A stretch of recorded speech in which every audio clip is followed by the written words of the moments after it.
गांव के एक छोटे से घर में सूरज की पहली किरणें जैसे ही आंगन में पड़ी, वैसे ही रमा चाय का कप हाथ में लिए अपनी चौकी पर बैठ गई। रमा अब 60 के पार की हो चली थी, माथे पर सिलवटें, आंखों में तीखा अनुभव और जुबान पर नमक। उसका बेटा गोपाल शहर में नौकरी करता था। शादी के बाद उसकी बहू शालू गांव में उसके साथ ही रहने लगी। आजकल की बहुएं बस मोबाइल चलाना जानती हैं। रमा ने चाय की एक घूंट ली और अपने आप ही बड़बड़ाई, न कपड़े समय से धोती हैं, न झाड़ू पोंछा ठीक से करती हैं। उधर रसोई में शालू चुपचाप आटा गूंथ रही थी। पसीने से उसका माथा भीग गया था, पर उसने सास की बातों पर कोई प्रतिक्रिया नहीं दी। वो जानती थी कि यह रोज का काम है, नजरों से नहीं, शब्दों से धुलाई। अध्याय 2 चूल्हा चौका और ताने की तपिश।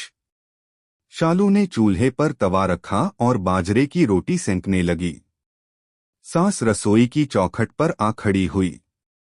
रोटी इतनी मोटी क्यों सेंक रही है? मेरे जमाने में तो रोटियां तवे से फिसलती थीं, रमा ने आंखें तरेरी।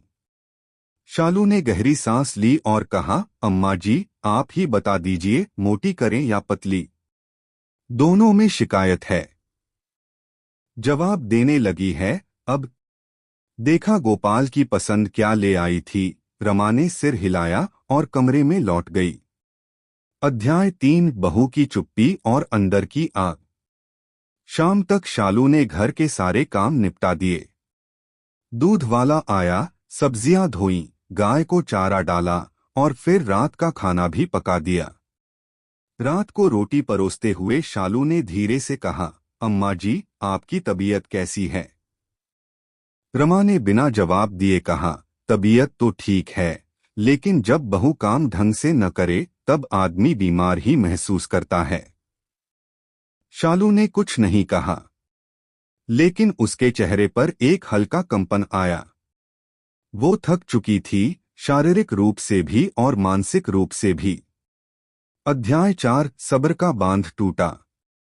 अगली सुबह जब रमा ने फिर से वही राग छेड़ा, देख बहू, कोना तो साफ किया ही नहीं तूने।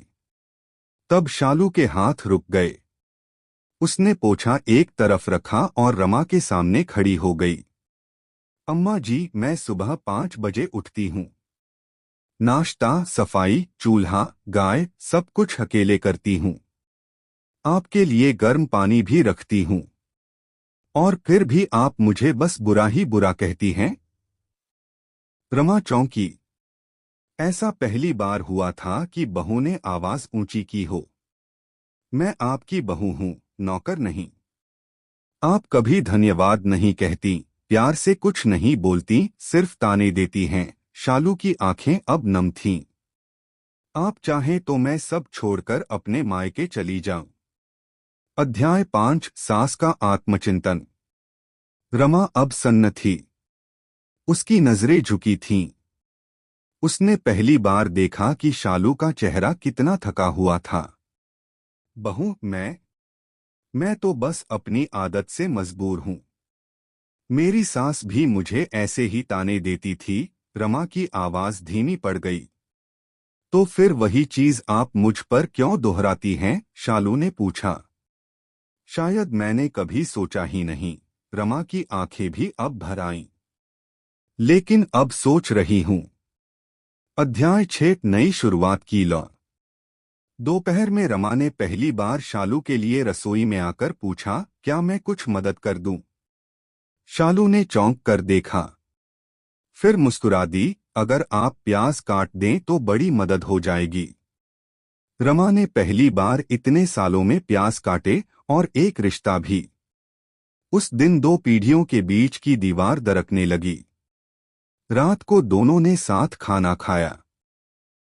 पहली बार रमा ने कहा, तू मेरी बेटी जैसी है। शालू की आंखें भर आईं। और आप मेरी मां जैसी। अध्याय 7 गांव भर में चर्चा। अगले कुछ हफ्तों में पूरा गांव देख रहा था कि रमा और शालू अब एक दूसरे के साथ मजाक करती थीं। अरे, रमा चाची की बहू ने तो चमत्कार कर दिया, पड़ोसन हंसते हुए बोली। धुलाई तो कर दी थी अपनी सास की, पर तानों की नहीं, प्यार की। अध्याय 8 असली धुलाई की परिभाषा। धुलाई शब्द का मतलब सिर्फ कपड़े या गालियों से नहीं होता। कभी कभी यह आत्मा की सफाई भी हो सकती है, पुराने विचारों की, जिद की और सास बहू की अनबन की। शालू ने रमा की सोच की धुलाई की थी, पर गुस्से से नहीं, बल्कि मेहनत, धैर्य और थोड़े से गुस्से की ईमानदार बारिश से। अंत। रमा अब हर जगह शालू की तारीफ करती। वो कहती, मेरी बहू में माँ की ममता है, बेटी की मुस्कान है और एक औरत की ताकत भी। गांव की दूसरी औरतें भी अब अपने रिश्तों में बदलाव लाने लगीं।